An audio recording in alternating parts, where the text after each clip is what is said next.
you're watching Spotlight Georgetown. Friday, Saturdays, and Sundays, 8 in the morning and 8 in the evening. If you can find us at other times, you're more than welcome to. If you'd like to see a show that's been broadcast already, please let us know. Either email me or get hold of the station, and we will make sure that we run that show for you again.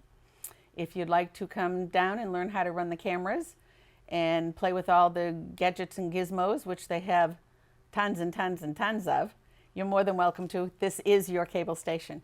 Now today we're talking about Council on Aging and some of the elder services that are offered in Georgetown. We're talking to Colleen Renshaw Fiorello and Beverly Knapp. Now, Colleen, Friends of the Council on Aging. So you're the Council on Aging director, and this is the Friends of the Elderly. No, the Friends of the Georgetown Council on Aging. So we've got the director and the Friends of the director. Right. Yes. Okay. Exactly. Yeah. All right. Exactly. This is like the Historical Society and the Yeah. commission. Yeah. We're similar to school committee and PTO. Okay. Yeah. And the biggest part of this whole thing is we all work together. Absolutely. That's right. So you two work together with each of the positions that you hold and the services that you provide, and then you take that and work with the town, right? Okay, got that from. Now, Colleen, you don't live in Georgetown. Where are you from? I live in Merrimack, just across the water. And how long have 20 you? minutes away. 20 minutes, not very far. How long have you been in this position in Georgetown? Here since April 23rd, 2007. Really? Believe that? Yeah. Wow.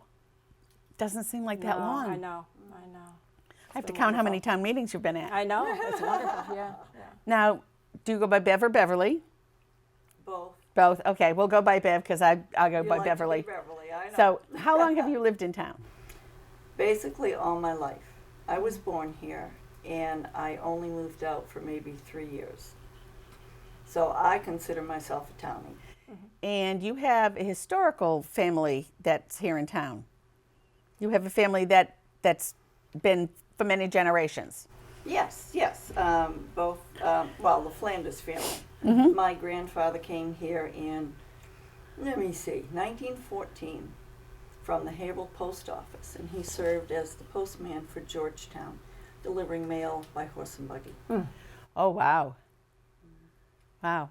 Just a few years ago. Just a few years ago. A few years ago, yes. Yeah. And you've had family throughout the town for years and years and years. Right. Well, my mother, Ruth Flanders, married Arthur Tyree, and he was only from Bradford, but they lived in Georgetown, and both my brother Bill and I were raised here. And I think Ruth Tyree Yes. is probably the person that so many people know because she was so actively involved in everything that went on in Georgetown. She's my mother. Your mother. was my mother, I should say. Yeah. She died in 2005 at 96. But everybody knew Ruth. Everybody knew Ruth. Yes, I would meet people and they would say, "Oh, I met your mother. She told me about the Historical Society." Yeah. And I'm Jack's daughter. Yes. Yeah, right, I know. I will always be Jack's daughter. And that's okay. Yeah, it is. Okay, we're going to go to you first. Sure. Would you give us an overview of what the Council on Aging offers? And I get the newsletter every month, and I am just amazed at how much Thank you. the Council on Aging does. Well, our goal is to support elders as they, live and age in place in the town. So we try to provide programs that are cultural and social and wellness based, and that will help support that goal of aging in place. We know that people do better as they age in place. Okay, by aging in place, you mean at home. staying at home In as the opposed to community. going into a Another facility. There's less stress, less financial burden on the elder and on the family as well as on the community. It speaks to then the community as a whole to have all of those demographics listed. So we try to then include programming that's going to support all of those pieces. We have exercise-based programs, we have wellness and health education programs, and we provide medical transportation, the durable medical equipment lending program, a grocery delivery program, Elder Brown Bag, social programs from cards and games in the morning before lunch to men's breakfast to road trips. So we're doing the whole 9 yards. Cultural programs. We'll bring the cultural council has been fabulous and has supported so many programs that we've been able to provide music or theater. For those that watch the station, quite often you'll turn on the Yes. cable station and you'll see a group singing, a group playing the guitar. At certain times of the year, when it's time to change medical insurances, you'll see lots of information on that, and it's rerun so that insurance counseling program is active all year long now. It's because people are turning as they turn 65, and that is the largest group of incoming elders, and they need information regarding supplemental insurance as they approach that benchmark birthday. So that program's active all year round now. Yeah. And I think a lot of people assume it's only when it's time to renew, but people turn 65 Exactly.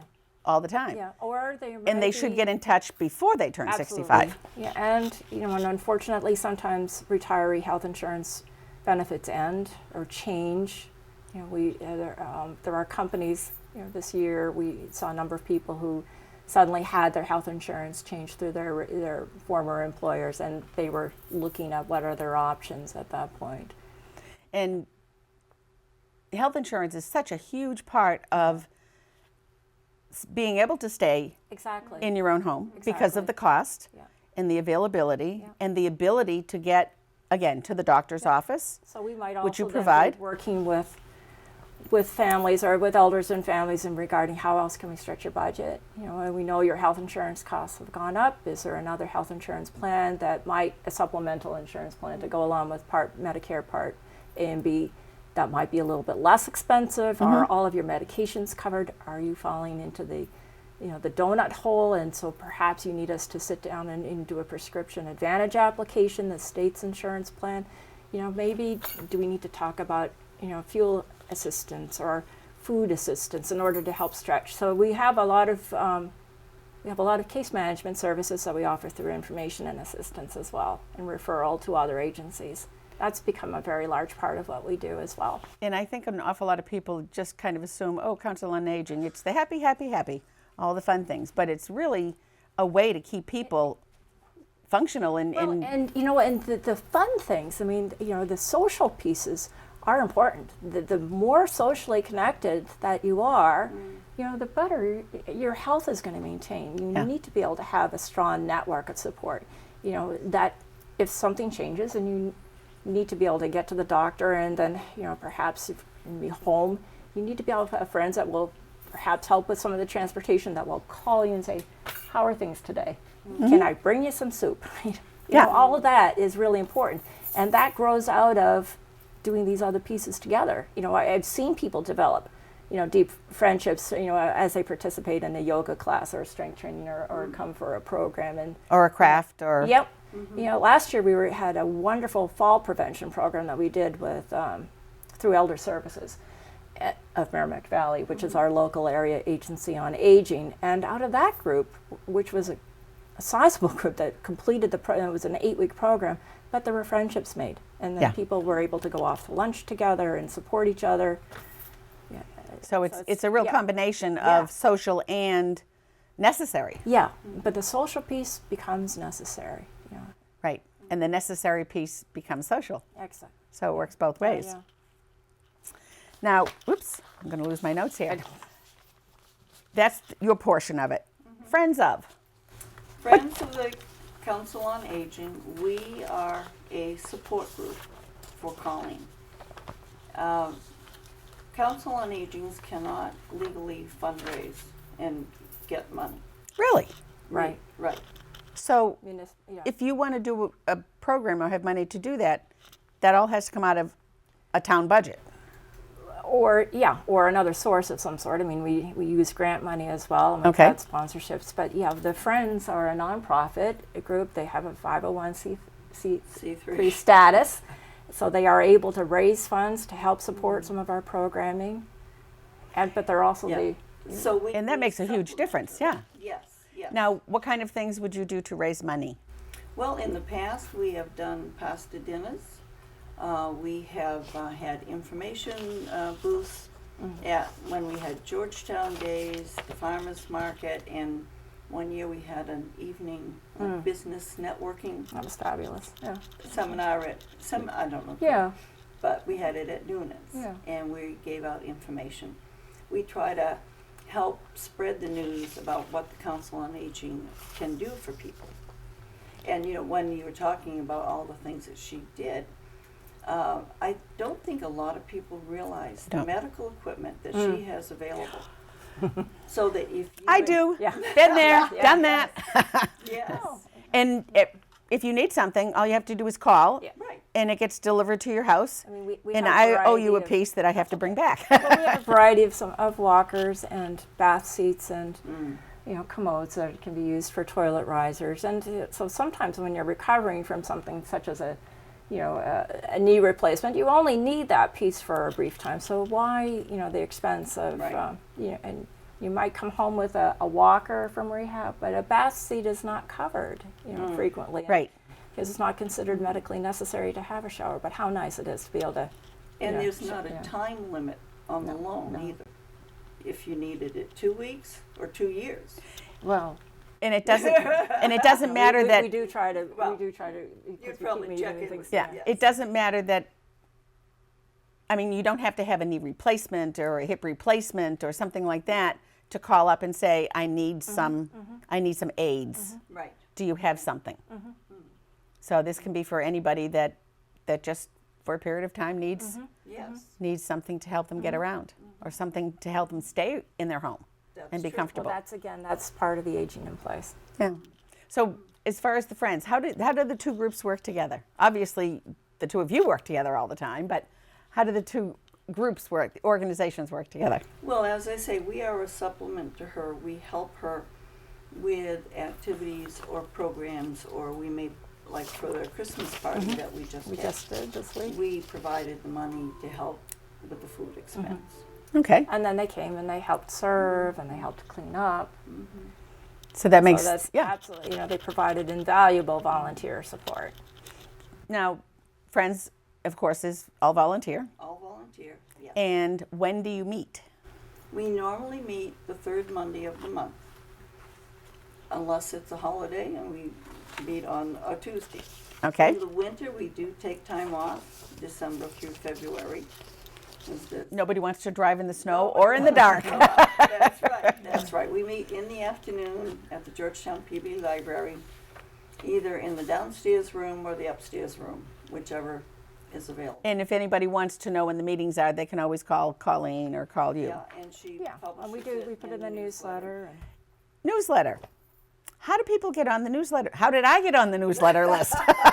All of a sudden, I'm getting this wonderful newsletter. I know. Well, we do try to keep up in terms of as people age, and so we are going through the census and adding folks as they reach those benchmark birthdays. But certainly, we just encourage people to call us if they haven't received it or if they're new to town, and so that we didn't realize that they were there.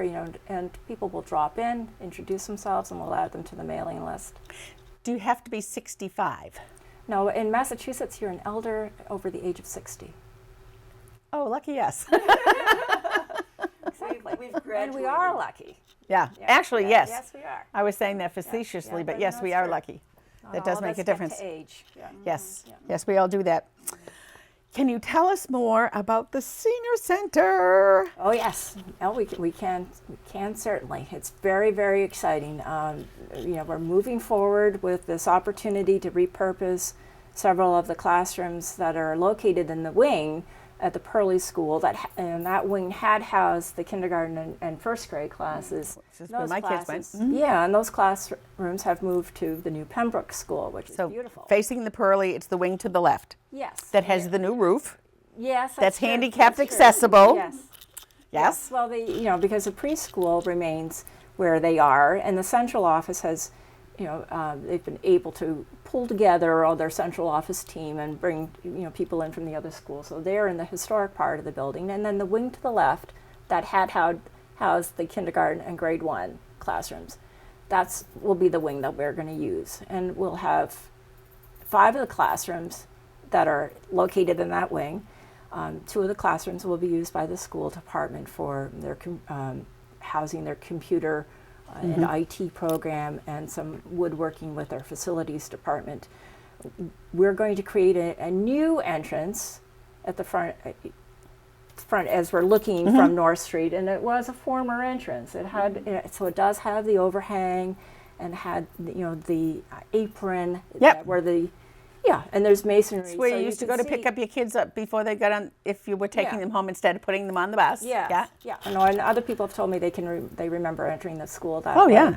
So we're opening that entrance again, and that will come through to a classroom that's will be divided to include reception area and welcoming area. That's where we'll sign folks in as they arrive, so we'll know what activities or programs they're participating in. Then there's a larger office that will be divided that will include both the administrative assistant and the outreach worker, and then a smaller office for the director. So that's one classroom, and across the hall will be the kitchen and the cafeteria, and we'll have shared use of that space that we'll schedule with the school department. And then the classroom abutting the cafeteria, we're going to divide and create 3 smaller office areas that will be able to house the visiting nurse, our public health nurse, I should say, who does our monthly blood pressure And flu shots and those kinds of things. Yeah, the health insurance counseling program that we just talked Shine, about, the yep. income tax preparation program, the elder law consultation, and then some other programs such as bereavement counseling or support groups, where we need to be able to have confidential meeting area and some confidential reception area, so that if you're waiting to see the nurse, you don't necessarily need to be, whoever's coming in for yoga doesn't know that you're waiting to see the nurse. So, we really we find that in senior centers, we need more and more confidential area for case management. So then we'll have 3 other classrooms that will, they're open spaces, and we're going to plan, spaces where we can have some room to socialize. We would like to be able to do some more small group activities, such as even a book club and a knitting group, or, small activities that way, that we can leave some tables and chairs up in place for some cards or small crafts and bingo. And then another room will make sure we have tables and chairs available for our community education programs or our health education programs, so that we can quickly create those areas. And one room will really leave open for the exercise-based programs as well. Okay. We had 19 people in our yoga class this morning, and I thought, and that didn't include all of our regulars. So we really need, good space for exercise. And there'll be an open area, like a lobby, for as people come in to meet and greet. Yes, as you enter the school, into that first classroom, where the entrance that we're talking about, there's a classroom behind there, and we're going to divide that to include lobby area, so people will be able to be greeted and sign in, and then our offices will be there, because otherwise then we wouldn't be able to see who is arriving. So when we looked at that seemed to make the most sense. And we'll have parking right out front, in the circle and off to the side. And the staff will park at the back of the building and open up some space, and we'll have some more overflow space in the side parking lot. So it's really, it's taking shape really nicely. And that's something that is so exciting, because at this to be point able in to bring, time, all of our programs and activities under one roof. At this point, we do make good use of this room, and we make very good use of the second floor conference room, and sometimes even the downstairs conference room. And our office, houses different programs for any of the information. the Congregational Church. We rent space at the Congregational Church Monday, Tuesday, and Wednesday for activities and our congregate meal site, and we use space at Trestle Way. They've been very kind to let us use the community building. And we have an intergenerational reading program at the Pembroke, and there's walking program housed there. So we are, we're hopping around town a lot. So I teach in senior centers, and I have for years and years. And when they were rebuilding the one in Tewksbury, it was closed for a few years. And we had classes at the Rod and Gun Club, and classes at the library, and classes at the town hall, and and everybody was all over the place. And then to bring it all together. Yeah, that's huge. And not only for the fact of the people that were using the facility and using those classes, but just the gathering of the people. Exactly. So that they get to see each other and talk and chat, and you'll have space to do things for classes like knitting and crocheting, Exactly, or that I don't really have bunker at this classes, point. You're or right. doll making or Exactly. anything that people want to offer. And we're hoping then, that, we'll have some, somebody's already contacted us from the community and said, I would like to be able to do a model making program, and that would be fabulous. Yes. Yep. But I'll be able to do a food pantry and have, we need to be able to have a food pantry program available, and, we'll be able to gain some more efficiency and effectiveness just simply because you're not going to be breaking down and moving it, but also just gain, just as you said, that opportunity to have people come in and spend whatever amount of time they want to spend with us, versus just coming for a program and then leaving after the program. They'll be able to spend that time. Right. So with the Friends Group, our latest fundraiser is that we have partnered with Echo Smith Recyclers out of New Hampshire, and there is a bin at the Pearly School parking lot. That's 51 North Street, and you can donate shoes, clothing, textiles, even if they're not just worn. Well, I'm trying to say damaged. They have an avenue for damaged products to go places too, as well as clothes to be given to other people, and shoes, and it's sent overseas, and there's a lot of things that Echo Smith does. So the bin is, I'd say, a beigey color, but it's got on the front, and it says it's supported by the Friends of the Council on Aging. So everybody, if they just have a bag of things they want to get rid of, take them down to the bin, but please don't leave anything outside the bin. Make sure it's inside the bin. Yes, yeah, we want to keep it neat, and so we earn money from that effort. So all the things that you want to discard, it helps us to help Colleen. Time to clean the garage and the attic and the basement and those closets and all of the other things that you've been saying I need to go through. So now, if you had a wish list, either group, what would you wish for? I mean, for things for people to donate. Well, donations of time is wonderful. Volunteer efforts, and we need our medical transportation program can always use some additional volunteer drivers, and So if somebody has a doctor's appointment, let's say I volunteered. If somebody had a doctor's appointment, you'd call me and say, "Can you do this at this time?" And I would say yes or no. We work in cooperation with the Northern Essex Elder Transport Program out of Amesbury, and that's exactly it. Our drivers stay in town, so we're serve our elders in town. Although sometimes we've been able to borrow from another town, a driver from another town. But it's just that it's getting folks back and forth to office visits, or a simple lab test. Not we can't provide transportation for somebody who's going in for a procedure or anything in that regard. But if you've got to have blood work to make sure your medications are working, things like that. Exactly. Okay, so time is one. Yeah, and certainly as we get into the new facility, we hope by next fall, just as we're talking about, to be able to offer and say, I have this talent, or I have this skill, I have this interest. Would you be, would it be possible for me to be able to provide, I have this great Christmas decoration that I could teach. Exactly. Yeah. Precisely. And I'm certain that as we get in, we're going to find some needs. We've been very fortunate that we've been able to hold some of the furniture and furnishings from the Pembroke School. Okay. Will be available, but I'm sure we're going to have some other needs, coming up, and we may, put out a plea for some donations.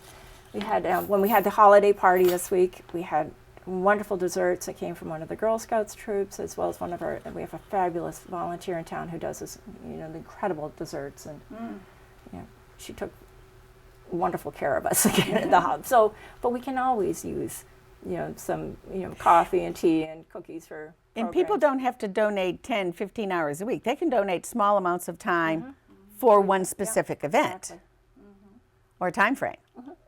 So if someone's looking for something to do, or a new retiree that would just like to get out of the house and help, that's a possibility. Okay. Anything else? It'll become more of a possibility as we're in the facility too. Once we're in, or as you need things, will you publish a list in the newspaper or here, hopefully on cable, that we could use, even sure pens, could. pencils, pads of paper, We sure could. Yeah. ink for the cartridges, things like that? Okay, so that will be something that we might see in the future as well. Yeah.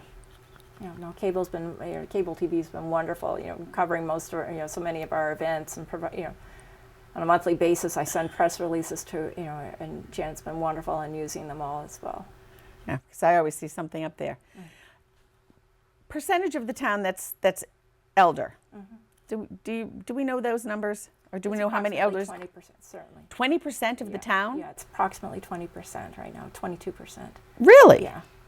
The 2010 census was 1,410, but the street listing, we have, that was 2010, so we know we've gained from there. I would love to kind of look at the percentage of children that we take care of in the schools, and it's taken a long time to take care of our 20% of the seniors. And again, it's our age group that's turning 65, 60 and 65, and staying in town. It's not as many, folks coming in that age group, but we're here, in our towns, and we're having those and aging here. So that's where you see that growth is occurring. Yes, yes. Well, thank you very much. Certainly. Thank you for coming and for all you do. Thank you. And thank you for coming and for all you do. And I know you do all kinds of things more than that. And on a closing note, I'll add a personal comment here. As someone who graduated from Georgetown High School and still lives here, and my kids graduated from school, and through the years, we had a class reunion luncheon on Monday, and from the girls from my graduating class. Oh, nice. So we're all in our mid to upper mid 60s, and we're all using these facilities, and we've lived here, some of us, all our lives, or most of our lives. So it's not the newcomers, as you said. It's those of us that have lived here and love Georgetown. So thank you very much for joining us. Some newcomers too. So Yeah, some newcomers too. Very inclusive. Yeah, yeah. Thank you for joining us today. If there's anything that you can do to help the elders in Georgetown and would like to volunteer, let us know. Thank you for joining us today. Bye-bye.